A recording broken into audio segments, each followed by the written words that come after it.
శ్రీ గురుభ్యో నమః. అందరికీ జై శ్రీరామ్. చక్కగా మనం నరకవర్ణన వినేద్దామా కన్నయ్య? ఓయమ్మ మాకెందుకమ్మా నరకవర్ణన అంటారేమో. మనం ఈ పొరపాట్లు చేయకుండా ఉండడానికి మనకు ఆల్రెడీ తెలుసందనుకోండి, మనం ఆ పొరపాట్లు చేయము. తెలియని వాళ్ళు కొత్తగా తెలుసుకుంటారు, తెలిసిన వాళ్ళు మరి కొంచెం జాగ్రత్త పడతారు. అందుకోసమనే మన నరకవర్ణన విని తీరాల్సిందే గోవిందా. సరే, అయితే ఇప్పుడు చచ్చే ముందు మన మతిలో ఏదైతే ఉంటుందో అదే మన తర్వాత గతి అవుతుంది. ఎలాగంటే చచ్చేటప్పుడు బాగా డబ్బున్నోడనుకో, కష్టపడి నేను దాచిపెట్టిన డబ్బో నా డబ్బో నా డబ్బో నా డబ్బో లబ్బు డబ్బు బదులు డబ్బు డబ్బు అని కొట్టుకొని డామని చేస్తాడు. చచ్చిన తర్వాత పామై పుడతాడు, ఎడారిలో పామై పుడతాడు. ఆ పాములో పుట్టిన తర్వాత వాడి డబ్బు కోసం వాడు తనకలాడు ఆ డబ్బుకే కాపలా కాస్తే ఆ ఇంట్లో వాళ్ళు వచ్చి వాడిని కుక్కను కొన్నాడు కొట్టి ఆ పాముని సంపిపారులోకి ఎత్తి తగలేసేస్తారనమాట. కొంతమంది ఏం చేస్తారంటే తగలబెట్టకుండా ఇసురు నూకేస్తారు అవతల. అలాగ వాడి డబ్బు మీద వ్యామోహంతో పాములో పుట్టి చచ్చాడు. ఆ తర్వాత ఎన్నో జన్మలు ఎత్తుతాడు. తర్వాత విషయం అది పక్కన పెట్టేస్తే, మనం జ్ఞానులం అయి ఉంటే ఏం చేయాలంటే, జ్ఞానులు ఏం చేస్తారో ఆ పని చేయాలి. ఏంటంటే నిరంతరం హరినామ స్మరణ, మనసులో నిత్యం హరి శ్రీహరి నారాయణ యథాయోగ్యం తదాకురు, నీవిచ్చిన ఈ జన్మలు నీ నామస్మరణకు మించిన యోగ్యత నాకు వేరే ఏమీ లేదు స్వామి అంటూ నిరంతరం హరినామస్మరణ చేసుకుంటూ వాళ్ళ జపం యొక్క ఫలితాన్ని తమ తమ కుటుంబాలకి దారపోసేసి తీర్థయాత్రలు చేసుకుంటూ చక్కగా జీవితాన్ని సార్థకం చేసుకుంటారు జ్ఞానులు. ఇప్పుడు మన జ్ఞానులమా అజ్ఞానులమా అంటే, మనలో కొంతమంది మహా తెలివైన వాళ్ళు ఏం చెప్తారంటే, తీర్థయాత్రలు ఎందుకయ్యా డబ్బులు వరదాగా తగలేస్తున్నావు, ఆ డబ్బులు ఎత్తి పెట్టుకో, ఫిక్స్డ్ డిపాజిట్ చేసుకో. ఎందుకు ఫిక్స్డ్ డిపాజిట్? ఈ ఫిక్స్డ్ డిపాజిట్ మనతో రాదు, చివరికి సచ్చేటప్పుడు ఏమీ రాదు గోవిందా. నిజంగా కన్నయ్య, తీర్థయాత్రలు చేయొద్దని ఉచిత సలహా ఇచ్చే దరిద్రులు, అసత్యం చెప్పే యదవులు, నాస్తికవాదం చేసే దౌర్భాగ్యులు, శాస్త్రాలను వేదాలను కించపరిచే విధంగా మాట్లాడే వాళ్ళ ఒక దరిద్రమైన సావు ఎలా ఉంటుందంటే, అపమృత్యు పాలైపోతారు, దుర్మరణం పాలైపోతారు గోవింద. నేను చెప్పింది ఒక్కటి కూడా అసత్యం కాదు, ఇది మార్కండేయ పురాణంలో ఉంది. సత్యం అయితేనే నేను చెప్పాను, ఎందుకంటే నేను మా గురువుగారి పాదాలు స్మరిస్తున్నాను కాబట్టి, మా గురువుగారు అసత్యం చెప్పరు కాబట్టి. ఇంకో విషయానికి వద్దాం. మనం పుణ్యాన్ని సంపాదించుకోవాలంటే చిన్న కిటుకుంది కన్నయ్యో, చందన దానం. చందనము చాలా గొప్పది. అందుకే మన ఇంట్లో గణపతికి, బొజ్జ గణపతితో పాటు మన శివయ్యకి, నందీశ్వరుడికి, వీళ్ళకు కూడా చందనంతో చక్కగా స్నానం ఆచరిస్తే బోల్డంత పుణ్యం వస్తుంది కన్నయ్య. చందనాన్ని భగవంతుడికి కానీ అతిథికి కానీ సమర్పించిన వాళ్ళు అంత్యకాలంలో జ్వరంతో మంచం మీద పడి తీసుకొని చావకుండా ఉంటారు. ఇది నిజంగా ఉంది కన్నయ్య, నమ్మండి. చందనం అంటే గంధం. చందన చర్చిత, మనకంత దూరం వద్దులే. అలాగనమాట గోవింద. ఇక అంత్యకాలంలో పరమ పాపాత్ములకి 3 యమభటులు దర్శనమిస్తారు. మరి పాపం తక్కువగా చేసి కొంచెం పుణ్యం చేసిన వాళ్ళకి 2 యమభటులు కనిపిస్తారు. వాళ్ళు ఎలా ఉంటారు? భీకర ఆకారులు, నల్లటి శరీరాలతో, పెద్ద పెద్ద కొమ్ములతో, చింతనిప్పులు లాంటి కళ్ళతోటి భీకరంగా భయంకరంగా నవ్వుతూ బెదిరిస్తూ భయపెడుతూ నువ్వు చేసిన పాపాలని, నువ్వు చెయ్యని పుణ్యాలని, నువ్వు చేసిన తప్పులని నీకు గుర్తు చేస్తూ నీ గుండెల గుణపాలతో పొడుస్తున్నట్టు మాట్లాడుతూ, నీ వేళ్ళున్నాయే, నీ వేళ్ల మధ్యలో ఉన్న గోర్లున్నాయే, ఈ గోర్లకి సూదులెత్తి పొడుస్తున్నట్టు అంత బాధని కలిగించి నీ మెడకో పాశాన్ని వేసి ఆ పాశంతో నీ లోపల ఉన్న జీవాత్మని అనగా నీ జీవుణ్ణి అనగా నీ ప్రాణాన్ని పట్టుకొని బయటకి లాగుతారు. అలాగే గోవిందా, లాగి ఎక్కువసేపు ఆ ప్రాణం బయట ఉండకుండా ఉండడానికి ఒక మన పాప కర్మలను బట్టి ఒక శరీరాన్ని ఇస్తారు. అది యాతనా శరీరం అంటారు. ఆ శరీరంలోకి ప్రవేశపెడతారనమాట గోవింద. ఇక్కడ ఇంకో చిన్న విషయం తెలుసుకుందాము. మంచిగా 90% కన్నా ఎక్కువ పుణ్యం చేసిన వాళ్ళకి దేవదూతలు దివ్య విమానంలో వచ్చి దర్శనం ఇస్తారు కన్నయ్య. అలాగే హరిహరు నామస్మరణ చేస్తూ ఉండే వాళ్ళు కూడాను చక్కగా హరినామస్మరణ వల్ల, ఆ పుణ్యం వల్ల మంచి లోకాలే పొందుతారు. ఎంత పుణ్యాత్ములైనప్పటికీ ఖచ్చితంగా యమపురంలో కించిత్ కాలమైనా ఉండాలి. ఎందుకనేసి అంటే యమపురాన్ని దాటిన తర్వాతే స్వర్గాది లోకాలు వస్తాయి కాబట్టి దాన్ని కించిత్ కాలమైన దర్శనం చేసుకోవాలి గోవిందా. చచ్చే ముందు మన ప్రాణము ఇప్పుడు తొందరగా ఏదైనా హాస్టల్కో లేకపోతే ఏదైనా స్కూల్కో లేకపోతే ఏదైనా పనికో వెళ్ళే వాళ్ళకి ఒక ఫస్ట్ ఎయిడ్ బాక్స్, అదే ఒక బాక్స్ ఉంటుంది. ఆ బాక్స్లో బ్రష్, పేస్ట్ అన్నీ ఉంటాయి కాబట్టి వాళ్ళు ఎత్తుక్కోకల టక్కన తీసుకొని వెళ్ళిపోవచ్చు అనమాట. కానీ మన ప్రాణాన్ని లాగేటప్పుడు మన కంగారులో ఉంటాం అనమాట. మన నవరంధ్రాల్లో నుంచి ఏదో ఒక రంధ్రం నుంచి మన ప్రాణం పోవాలి.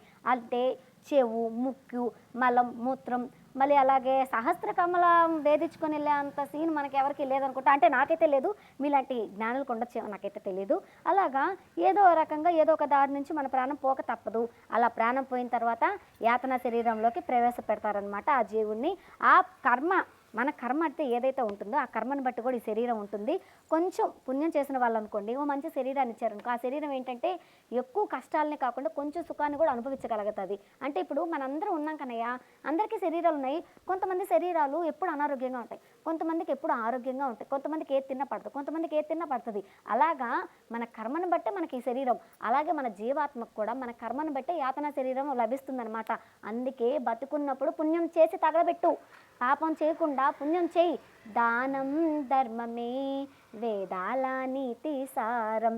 ఎన్నిసార్లు మా గురువు గారు చెప్పుని ఉంటారా, దానం చేరు ధర్మం చేరు, ఎక్కువ మాట్లాడితే నాస్తికవాదం చేస్తారు. సరే ఇంకా ఆ విషయాన్ని పక్కన పెట్టేస్తే గోవిందా, మనిషి మరణించిన 11 రోజులు తర్వాత 11 రోజులు అప్పుడు మనిషి చచ్చిపోయిన తర్వాత 11 రోజులు చెయ్యవలసిన కార్యక్రమాలన్నీ సవ్యంగా చేస్తే ఆ మరణించిన వ్యక్తికి అన్నీ సమకూరుతాయి, వాళ్ళు పాపం చక్కగా వెళ్ళగలరు అన్నమాట యమపురానికి. మనం అవేం చేయకుండా మతం మారిపోయి ఇంకో మతంలోకి వెళ్ళిపోయి మా మతమే గొప్పదని చెప్పి పిచ్చి పిచ్చిగా వాగుతూ తిలోదకాలు వదలక వాళ్ళకి 11 రోజులు చేయాల్సిన సవ్యమైన కార్యక్రమాలు ఏమీ చేయక వాళ్ళు నాస్తికవాదంతో బతికే వాళ్ళు ఉన్నారే, వీళ్ళ వల్ల చచ్చిన యాతన శరీరంలో ఉన్న వాళ్ళు నానా సాగు వస్తారు. ఒకసారి కాదు 100 సార్లు వస్తారు. ఎందుకంటే తిలోదకాలు వదలరు, ఆహారం ఉండదు, దాహం ఉండదు, దప్పిక ఏం తినడానికి ఉండదు. ఎందుకంటే వీళ్ళు తిలోదకాలు వదలరు, సవ్యంగా ఏమీ చేయరు. అందుకోసమని కన్నయ్య మన ధర్మానికి మించిన ధర్మం వేరే ఏదీ లేదు కన్నయ్య. మన ధర్మంలో తిలోదకాలు వదిలే ఒక గొప్ప సంప్రదాయం ఉంది, పిండ ప్రదానం చేసే ఒక గొప్ప సంప్రదాయం ఉంది. 11 రోజులు 11 కార్యక్రమాలు చేస్తారు కన్నయ్య. ఎంత అద్భుతమైన కార్యక్రమాలు, దానాలు ధర్మాలు, స్నానాలు, తిలోదకాలు, జనదానం, భూదానం వంటి గొప్ప గొప్ప పనులు చేస్తారు కన్నయ్య. అలాగే ఒక్క నెల ఈ భూలోకంలో ఒక్క నెల అయితే చచ్చిన వాడికి ఒక్క రోజు అవుతుందన్నమాట. అందుకే ప్రతి నెల మాసికం అనే పేరుతో పిండ ప్రదానం చేస్తాం. మనం ఇలా మాసికం అనే పేరుతో ఒక్క నెల పిండ ప్రదానం చేస్తే వాళ్ళకి అది ఒక్క పూట భోజనం అవుతుంది, ఒక్క పూట ఆహారం అవుతుంది పాపం. అలా వాళ్ళ ఒక్క పూట తిని వాళ్ళు ప్రయాణిస్తారు కన్నయ్య. మొదటి నెల 12వ రోజున నువ్వుల నూనెతో స్నానాన్ని, శరీరానికి అంతా నువ్వుల నూనె పూసుకొని స్నానం ఆచరించాలి. కుంకుడుకాయతో తల స్నానం చేసిన తర్వాత మనం చేయవలసిన కార్యక్రమాలన్నీ సవ్యంగా సౌకర్యంగా చేస్తే యమపురానికి వెళ్ళే వాళ్ళు యమ మార్గాన్ని చాలా సులువుగా దాటగలరు కన్నయ్య. మన యమపురం ఎలా ఉంటుందంటే రాళ్ళు, ముళ్ళు, మలమూత్రాలు, శ్లేష్మము, అలాంటి గబ్బు గబ్బు వాతావరణంలో కుక్కలు పెరుక్కు తినేస్తుంటే ఆ శరీరం మొత్తం చీలిపోయి మళ్ళీ అతుక్కుపోతుంది. మన యాతన శరీరానికి ఉన్న గొప్పతనం ఏంటంటే శరీరం చినిగిపోతుంది, చీలిపోతుంది, ఎట్టంటే అట్ట తునకలైపోతుంది, మళ్ళీ అతుక్కుపోతుంది అనమాట. అదే దాంట్లో ఉన్న గొప్పతనం అనమాట. అలాగా శరీరం చీలిపోయి మళ్ళీ అతుక్కుపోయి మళ్ళీ యథావిధిగా అయిపోతుంది. ఆ శరీరం పడే బాధ ఉందే, ఆ క్షణ బాధం చాలా బాధాకరమైన కన్నయ్య. అందుకే మన తిలోదకాలు వదిలి తీరాలి గోవింద. భూదానము, గోదానం చేసిన మహానుభావులు వాళ్ళ పేరు మీద చేసినా కూడాను, వీళ్ళు చేసినా లేక వీళ్ళ పేరు మీద ఎవరైనా చేసినా వాళ్ళు వైతరిణి అనే ఒక భయంకరమైన నది ఉంటుంది. అందులో శ్లేష్మము, మలము, మూత్రము, వెంట్రుకలు, గలీజు, చెత్త చెదారము అన్నీ ఉంటాయి. అందులో పీకకి అవేసి లాక్కొని పోతూ ఉంటే అది నోట్లోకి వెళ్ళిపోయి, ముక్కల్లోకి వెళ్ళిపోయి, మొహంలోకి వెళ్ళిపోయి, తీసుకోలేక బయటికి రాలేక నానా అవస్థ పడుతూ, ఒరే ఎందుకురా ఈ నాస్తికవాదం చేశాను, ఎందుకురా నా బిడ్డకి నేర్పించాను, వాడు చూడు ఈరోజు నాకు తిలోదకాలు వదలట్లేదే, కనీసం నా పేరు మీద భాగవత సప్తాహం చేయించట్లేదు, పోతే పోనీలే ఒక గోవుకి అంత బో పెట్టట్లేదు, పోనీ గోదానం చేయట్లేదు, భూదానం చేయట్లేదు, వాడి వల్ల నేను నానా బాధలు పడుతున్నాను గోవిందా అని నెత్తి నోరు కొట్టుకొని ఏడిసి చస్తాడు గోవిందా. అందుకే మంచిగా మనం వైతరి నది దాటాలి, మన తిలోదకాలు వదలాలి, చక్కగా వాళ్ళు పైన సుఖంగా వెళ్ళాలి, ప్రయాణించాలి అనేసి అంటే మనం భూలోకంలో గోదానం కానీ లేదా భూదానం కానీ చేస్తే వాళ్ళు చక్కగా పోతారు కన్నయ్య. ఇది మార్కండేయ పురాణంలో సుస్పష్టంగా రాస్తుంది కన్నయ్య. అందుకే మానవులు దానానికి మించిన గొప్పతనం ఏమీ లేదు. బ్రతుకున్నప్పుడు శరీరంతోనే దానం చేస్తే పోయిన తర్వాత వచ్చే పుణ్యం ఇదే. చెప్తే మళ్ళీ మేము ఏదో పిచ్చోళ్ళం అనుకుంటారు కానీ వాస్తవానికి అదే నిజం. సరే, ఇక 13వ రోజు యమధర్మరాజు దర్శనం కలుగుతుంది. అందమైన రూపంలో యమధర్మరాజు దర్శనం ఇస్తారు. ఎవరికి? పుణ్యాత్ములకైతే. భయంకరమైన రూపంతో దర్శనం ఇస్తారు. ఎవరికి? పాపాత్ములకైతే. మనం ఇంతకు ముందే చెప్పుకున్నాం కదా కన్నయ్య. అలాగే యమధర్మరాజు దగ్గరికి వెళ్ళగానే పగలు రాత్రి దిక్కులు కాలము గుప్తుడు చిత్రగుప్తుడు విచిత్రగుప్తుడు సూర్యుడు చంద్రుడు ఇలా అందరినీ పిలిచి వీళ్ళు చేసిన కర్మల్ని, వీళ్ళు చేసిన పాపాలకి పుణ్యాలకి సాక్ష్యాలు వీళ్ళనమాట. ఆ తర్వాత వాళ్ళ పుణ్యాన్ని పాపాన్ని బట్టి వాళ్ళకి ఇంకో జన్మ వస్తుంది. స్వామివారు యమధర్మరాజు ఏం చేస్తాడంటే పుణ్యాన్ని పాపాన్ని మొత్తం అనుభవించేలా చేసేస్తాడు. చివరికి కొంచెం ఉండిస్తారు. ఆ కొంచెం వల్ల బ్రహ్మదేవుడు మనకు నుదుటిన ఓ రాత రాసి మళ్ళీ కింద పంపిస్తాడు అనమాట కన్నయ్య. అంటే కర్మని కొంత మిగిల్చిన తర్వాత కింద పంపిస్తారు. ఆ కర్మని మనం ఏం చేస్తాం, కిందకు వచ్చిన తర్వాత మానవ జన్మ ఎత్తుతాము. ఆ జన్మ ఎత్తినప్పుడు మనం సవ్యంగా ఉండాలి కదా. సవ్యంగా ఉండాలంటే దానం చేయాలి, ధర్మంగా బతకాలి, బిడ్డలకి మంచి దారి చూపించాలి.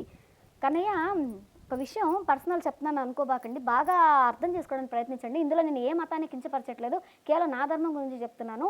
అన్ని మతాల యొక్క గొప్పతనం చెప్తున్నాను కన్నయ్య. ఒక ముస్లిమ్స్ చిన్నప్పటి నుంచి వాళ్ళకి ధర్మాన్ని నేర్పిస్తారు అనేసి అంటే కళ్ళతో చూడలేదు కదా అని అనే అవకాశం లేకుండా నా కళ్ళతో నేను చూశాను. ఎలాగంటే నేను వ్యాపారాలు పోయినప్పుడు పాలాలేకపోతే అక్కడ చిన్న చిన్న పిల్లలు కూడాను చక్కగా 5 పూట్ల మేము నమాజ్ చేస్తామంటే నెయిల్ పాలిష్ మేము కొనుక్కోము అంటే, నెయిల్ పాలిష్ అది రూపాయి కాదు, 10 రూపాయలు కాదు, అది ఆ సమస్య కాదు. నెయిల్ పాలిష్ పెట్టుకొని మేము నమాజ్ చదవకూడదు. ఎంత కఠినంగా వాళ్ళు పాటిస్తున్నారు కానీ వాళ్ళ ధర్మాల్ని. అసలు ఉన్నా లేకపోయినా వాళ్ళ ఒక దేవుడు ఉన్నాడని నమ్ముతున్నారు, వాళ్ళ ధర్మాన్ని వాళ్ళు పాటిస్తున్నారు కదా. అలాగే క్రిస్టియను చర్చికి చచ్చినా పోకుండా ఉండడు, ఖచ్చితంగా పోవాల్సిందే. వాడు అక్కడికి పోయిన తర్వాత ఒకడితో అనవసరం, వాడు చెప్పే మాటలు కూడా వాడికి అనవసరం. చర్చికి పోయాడు, నా దేవుడు ఉన్నాడు, నెత్తినోరు మొత్తుకున్నాడు, ఆడి నుంచి బిర్యానీ తినేసి వచ్చాడు, అది వాళ్ళ లెక్క. ఇలాగా ఎవరి ధర్మాన్ని వాడు పాటిస్తున్నప్పుడు మన ధర్మాన్ని మనం పాటించలేకపోతున్నాం కదా కన్నయ్య. ఎవరైనా సరే, నేను వ్యాపారాలు పోయినప్పుడు ఎంతమంది హిందువులను చూస్తున్నానో, ఒక్కడైనా సరే సంధ్య వేళలో స్నానం ఆచరించి దీపారాధన చేశారా? లేదు. ఒక్క బిడ్డకైనా హరినామస్మరణ వచ్చిందా? రాదు. ఇంకా మన దేవుళ్ళ గురించి తెలియకపోగా గుడికి కేవలం ప్రసాదానికి అన్న పిచ్చిలో బతికేస్తున్నారు. సరేలే, అదంతా ఎత్తుకుంటే నాకు చాలా బాధ అనిపిస్తుంది. నేను మాట్లాడితే ఒకరికి నచ్చుతుంది, ఒకరికి నచ్చదు. అంతెందుకు మా లాన్నెక్క ముందు ఫోన్ చేస్తుంది నాకు, కాపా నువ్వు అన్య మతాల గురించి చెప్పకూడదు అక్క, నేను మంచిగా చెప్పానక్క అన్న కూడా మా అక్క ఎందో చించి పడేస్తుంది నన్ను. అలాగా ఎవరిని ఏం అనలేం కానీ ఒకటే చెప్తున్నాను, మన ధర్మాన్ని మనం పాటిద్దాం. అన్య